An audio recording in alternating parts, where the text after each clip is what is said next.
Welcome to NewBlue FX Tips and Techniques. This is Ian Stark for NewBlue. In this tutorial, we'll take a quick look at the Lightning plugin. The Lightning plugin does one thing, and it does it very well. It creates lightning.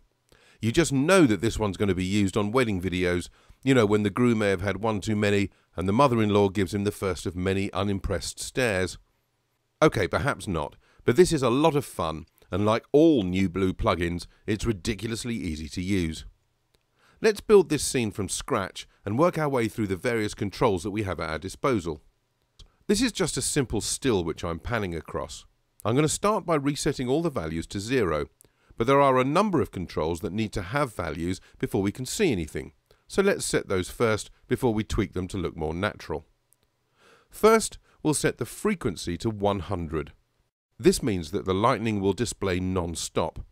Lower settings mean the lightning bolts are less frequent. It's useful to be able to display the lightning non-stop to help you set up colours, positions and shapes. After you've done that, you can lower the frequency to make it look more natural. Of course, if you want to create Frankenstein-like electricity bolts between two electrodes, then keeping frequency at 100 will let you do just that. Duration sets how long each individual lightning bolt is displayed, and of course when frequency is set to 100, that won't have much effect at all. So now let's change the brightness value, and you can now see some very rudimentary lightning bolts on our image. Not very realistic though. So let's step through the controls and put that right.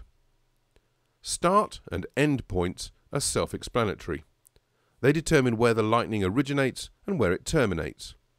We'll have ours start in the top right-hand corner and end up in the bottom left.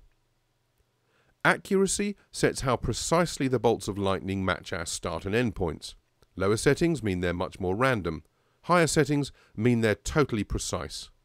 We'll start with a setting of 50. The thickness value is also pretty obvious. It lets us set how thick the bolts of lightning are. But for this example, we're going to keep them really thin. Next up is density. And if you watch the bolt on the screen, you'll see that as I increase density, so the number of lightning spurs off our main bolt increases. Length affects just the length of the lightning spurs, and angle lets us set the angle of the spurs against the main bolt. Finally, curvature bends the bolt and the spurs and makes them much more natural looking.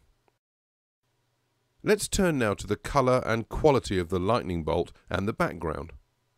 Firstly, we can change the colour of our lightning bolts, although I think I'll leave mine just as they are. Brightness is fairly self-explanatory, and for a much more subtle effect, I like to keep this quite low. Aura can give some lovely over-the-top results, but when used sparingly, it can add a further realism. In this example, though, again, I'm going to leave it set to 0. So the next control, Aura Colour, won't have any effect. Finally, Darken lets us dim the background image during each lightning bolt.